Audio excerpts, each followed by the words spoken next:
নমস্কাৰ, মই দীপাংকৰ মজুমদাৰ। আত্মৰক্ষাৰ কেতিয়াবা নতুন কৌশল লৈ আজিও আমি আপোনালোকৰ লগত আছোঁ আৰু মোৰ লগত আছে চেঞ্চেই চানি আৰু য়াশ্ৰী। আজি আমি আপোনালোকক দেখুৱাব বিচাৰিছোঁ যে এনে এটা কৌশল যে এগৰাকী ছোৱালীক আৰু এজন ল'ৰাই যেতিয়া গলত এনেকৈ ধৰিব, ধৰাৰ পিছত এই ছোৱালীজনীয়ে তাৰ পৰা কেনেকৈ ওলাই যাব পাৰিব, আজি প্ৰথমে সেইটো কৌশল দেখুৱাব বিচাৰিছোঁ। দেখুৱাব চানিয়ে ধৰিব প্ৰথম। জাষ্ট এনেকৈ এই ছোৱালীজনীক এনেকৈ ধৰি থকাৰ পিছত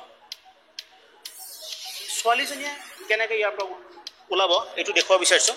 আৰু এই ছোৱালীজনীয়ে যিহেতু দুখন হাত এনেকৈ ফ্ৰী হৈ আছে, ফ্ৰী হৈ থকাৰ পিছত ইয়াৰে যিকোনো এখন হাতেৰে, যিখন হাতত অলপ জোৰটো বেছি দিব পাৰে, সেই হাতখনে চিধা ইয়াৰ পৰা এই ঠাইটোত এনেকৈ পূৰা হিট কৰিব। ইয়াৰ পৰা একদম তেওঁৰ পৰা 1, 2, 3 কণ্টিনিউ যেতিয়া 3বাৰ হিট কৰিব, এই হিট কৰাৰ পিছত অট'মেটিকেলি এই ল'ৰাজনে হাতখন খুলি দিবলৈ বাধ্য হ'ব। আমি আপোনালোকক এবাৰ দেখুৱাই ল'ব বিচাৰিছোঁ। ৰেডি?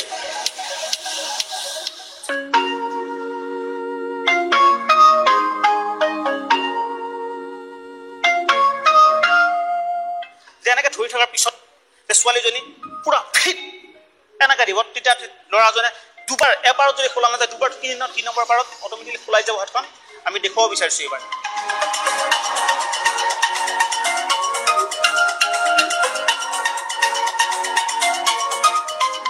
এইটো এটা কৌশল, একদম সাধাৰণ কৌশল, যে এনেকৈ দেখুৱাই দিছোঁ যে এনেকৈ কোনোজনে ধৰাৰ পিছত কেনেকৈ খুলিব, হাতেৰে কোনো কাৰণত খুলিব পৰা নাই।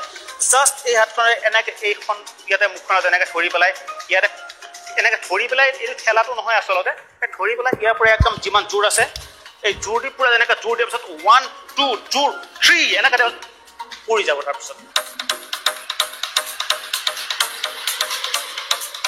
এয়া আমি আপোনালোকক দেখুৱালোঁ এটা কৌশল।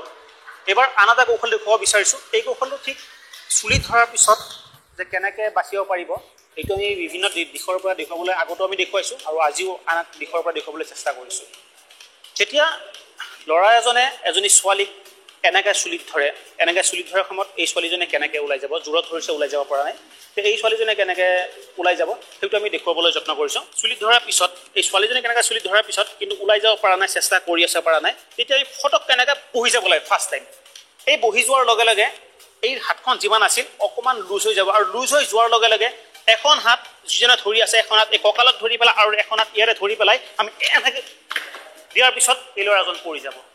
এইটো এটা কৌশল আমি পুনৰবাৰ এবাৰ দেখুওৱাৰ চেষ্টা কৰিছোঁ যে এনেকৈ ধৰাৰ পিছত যেনেকৈ ধৰি আছে আমি এনেকৈ ফাৰ্ষ্ট এৰাব পৰা নাই, ঠিক ফটককৈ বহি পেলাই 1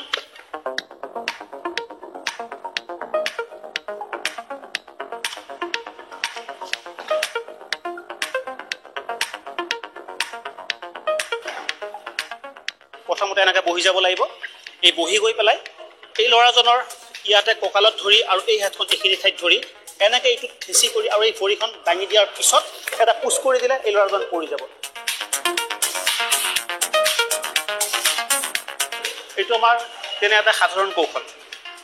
প্ৰিয় দৰ্শক, আজিলৈ আমাৰ এই খণ্ডটো ইমানতে সামৰণি মাৰিছোঁ। পুনৰ আন এটি খণ্ডলৈ আপোনালোকৰ ওচৰত আহিম।